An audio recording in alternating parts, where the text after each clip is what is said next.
Sizilien 1943. Diese Dokumentation widmet sich dem Leben und Schicksal von Max, dem Bruder meiner Großmutter. Von ihm hörte ich zum ersten Mal im Alter von ungefähr 15. Meine Großmutter erzählte, dass er im Zweiten Weltkrieg gefallen sei und beschrieb ihn als einen musikalisch hochbegabten jungen Mann, der mit großer Leidenschaft Klavier spielte. Immer wieder zog sie Vergleiche zwischen ihm und mir. Dadurch erhielt seine Geschichte für mich eine besonders persönliche Bedeutung. Über viele Jahre blieb sein Lebensweg jedoch im Dunkeln. Erst als ich im Nachlass meines Vaters den Wehrpass von Max entdeckte, begann eine Spurensuche. In dem Dokument fand sich ein knapper, aber entscheidender Eintrag: Gefallen 100 Meter ostwärts des Einganges von Randazzo auf Sizilien. Diese Notiz wurde zum Ausgangspunkt einer Recherche, die an die Schauplätze seines letzten Einsatzes führte.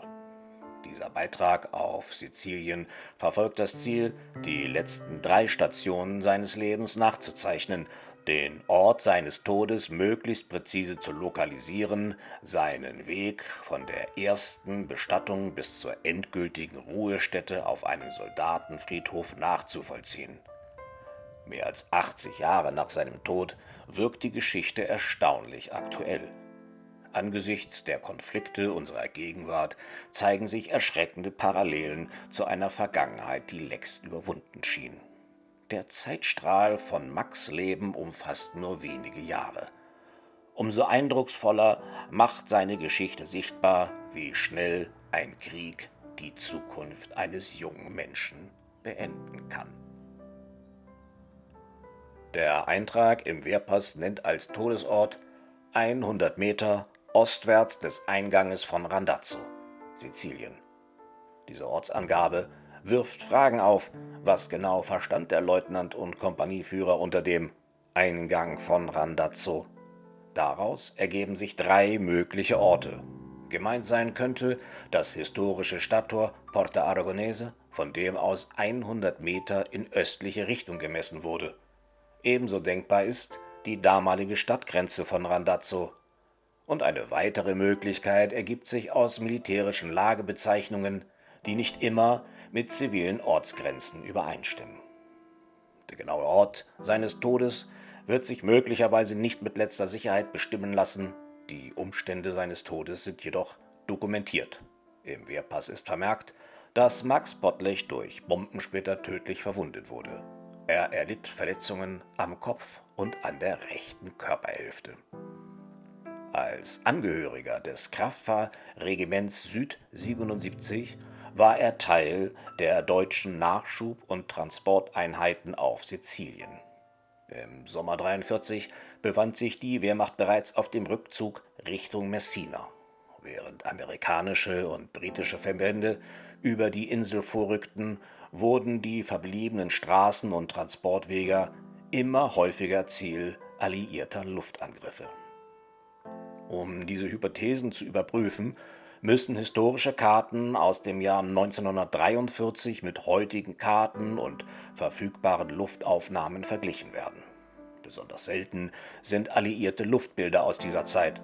Durch die Überlagerung verschiedener Kartenebenen lassen sich mögliche Orte eingrenzen, eine eindeutige Lokalisierung bleibt jedoch schwierig. Teilweise sind auf den Karten sogar dokumentierte Bombenabwürfe verzeichnet.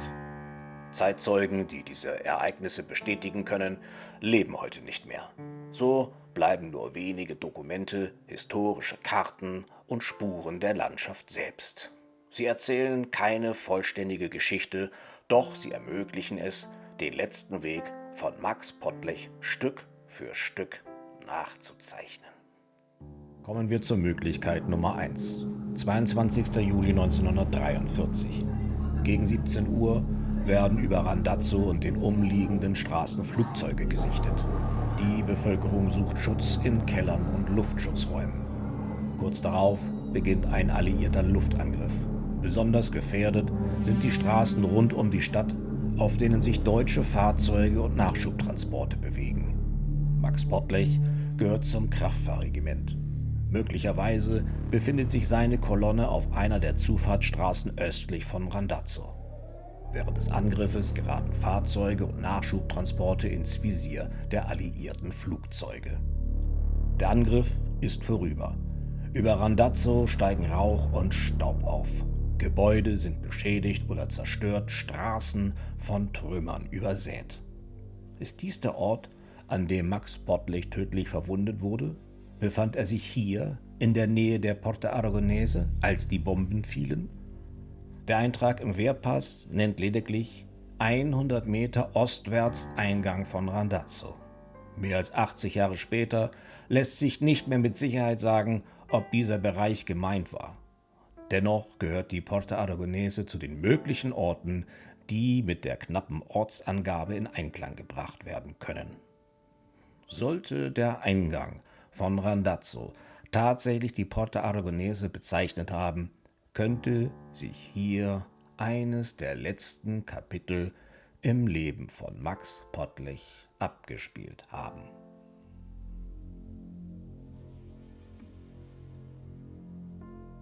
Hier sehen wir nochmal den ständigen Begleiter von Max, den rauchenden Ätna. Verletzte und Verwundete wurden nach Luftangriffen häufig an zentrale Sammelpunkte zusammengeführt, um dort erst versorgt und anschließend weiter transportiert zu werden. Kommen wir jetzt zur Möglichkeit Nummer 2. Dieser Punkt liegt rund 900 Meter weiter östlich. Er befindet sich auf der damaligen Ausfallstrecke in Richtung Taormina. Im Wehrpass finden sich zudem der Hinweis 30 Kilometer westlich Taormina. Damit rückt dieser Bereich als möglicher Ort der Ereignisse ebenfalls in den Fokus. 1943 verlief hier eine wichtige Verkehrsverbindung. Die offene Landschaft bot gute Sicht und ausreichend Platz für Fahrzeugbewegungen.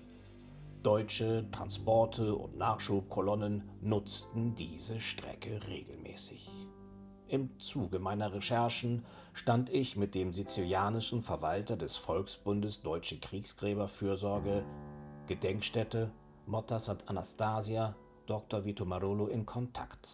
Er bat seinerseits den lokalen Historiker Umberto Lugnan um eine Einschätzung der von mir zur Verfügung gestellten Unterlagen, Fotos und Karten.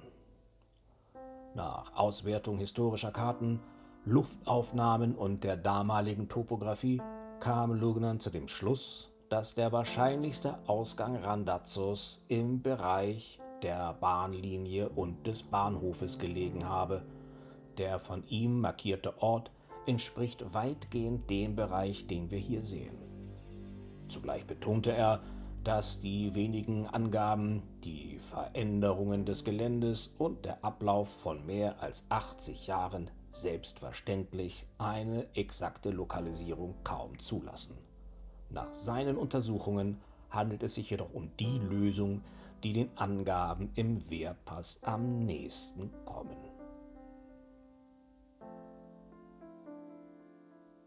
Der Zugang zur heutigen Via Vittorio Bacalet ist unscheinbar eng und leicht zu übersehen. Mauern begrenzen die Straße auf beiden Seiten. Hier würde sich, folgt man der markierten Strecke, exakt der Punkt befinden, der den im Wehrpass genannten 100 Metern entspräche. Noch heute sind im Mauerwerk Beschädigungen zu erkennen. Vieles hat sich seit 1943 verändert, vieles ist dem Zahn der Zeit zum Opfer gefallen. Dennoch verbrachte ich hier einen großen Teil meiner Zeit vor Ort. Wahrscheinlich hätte jeder an dieser Stelle nach Hinweisen gesucht, nach Spuren, Zeichen oder Details, die nach mehr als 80 Jahren noch einen Bezug zu den Ereignissen herstellen könnten. Immer wieder fällt der Blick auf das alte Mauerwerk entlang der Straße. Wie hier zu sehen, fehlt es auf einer Seite sogar vollständig, weggesprengt oder im Laufe der Jahrzehnte verschwunden. Beschädigungen, Risse und Spuren der Vergangenheit werfen unweigerlich dieselbe Frage auf. War dies der Ort, an dem Max Bottlich tödlich verwundet wurde? Herr Gugnan markierte diesen Bereich als die wahrscheinlichste Annäherung an den im Wehrpass beschriebenen Ort. Gewissheit gibt es nicht, aber vieles weist auf diesen Punkt hin. Kommen wir nun zur dritten und letzten Möglichkeit. Zu sehen ist die heutige SP 230 am östlichen Rand von Randazzo.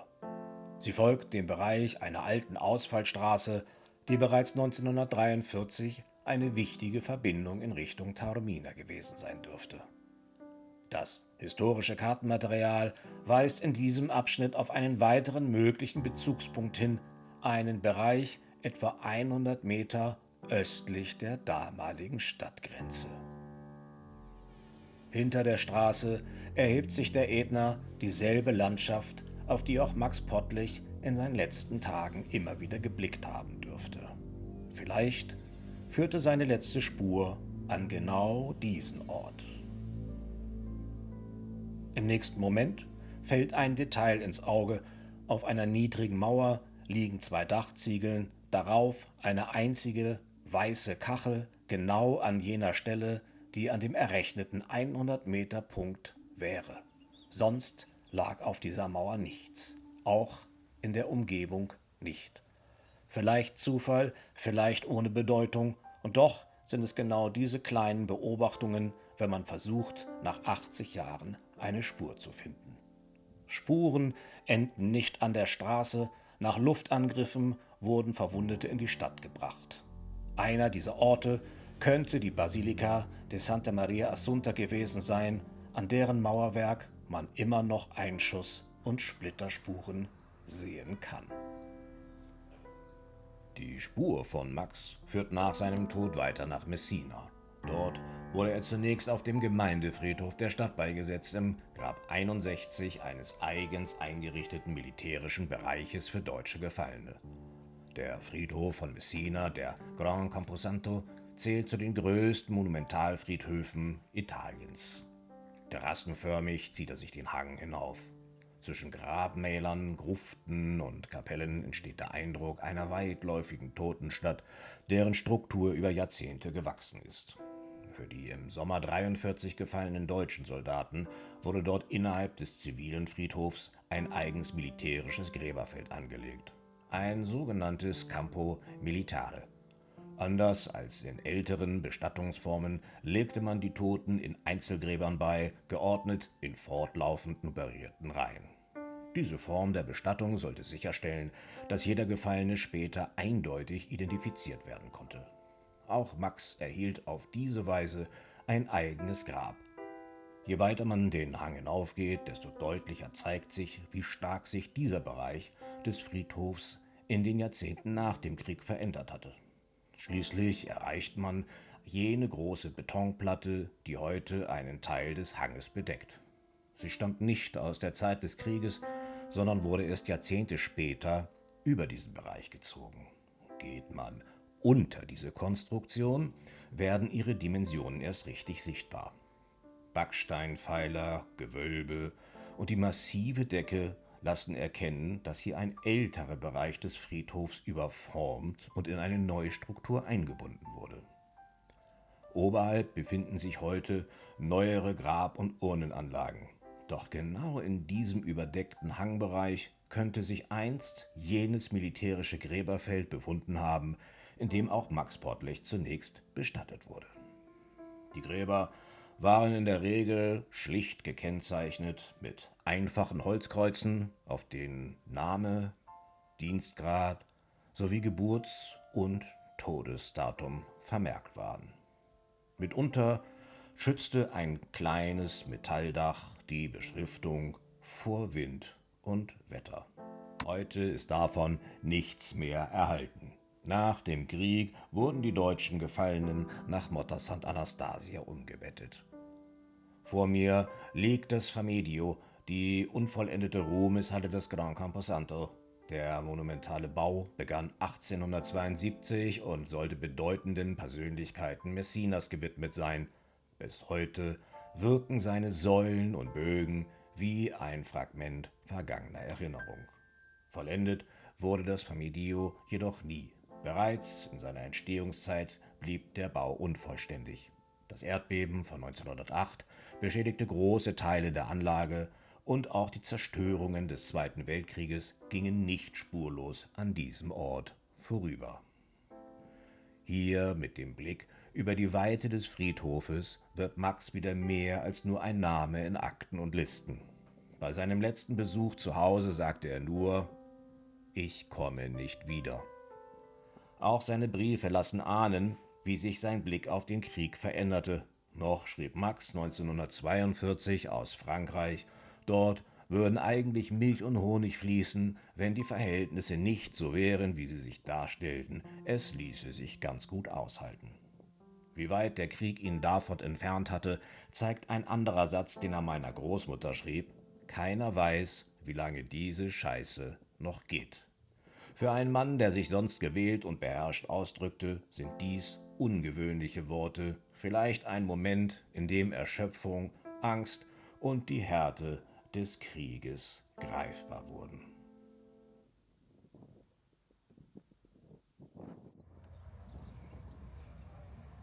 Nach Jahren in Messina wurde er am 18. April 1961 gemeinsam mit rund 4.500 deutschen Gefallenen nach Catania umgebettet. Am Fuß des Ätna finden die Toten aus den Kämpfen auf Sizilien ihre endgültige Ruhestätte. Am Eingang begegnet dem Besucher eine liegende Figur, die Darstellung eines sterbenden Jünglings. Was in Randazzo mit einer knappen Ortsangabe im Wehrpass begann und über das Grab 61 in Messina weiterführte, endet an diesem Ort in geordneten Reihen aus Stein und Namen. Aus der Spurensuche nach einem gefallenen Soldaten wird hier die Begegnung mit einem konkreten Grab. Zum ersten Mal steht am Ende dieser Recherche nicht nur eine Vermutung, ein Kartenpunkt oder ein historischer Hinweis, sondern ein Ort, an dem Max heute begraben liegt. Auf dem Stein steht sein Name, Max Podlech. Daneben liegen sein Wehrpass und der Ring mit dem blauen Stein, den mir meine Großmutter schenkte, als ich 15 war. Und für einen Moment ist Max wieder da. Ein Zeitstrahl, ein Leben zerstört für eine Idee.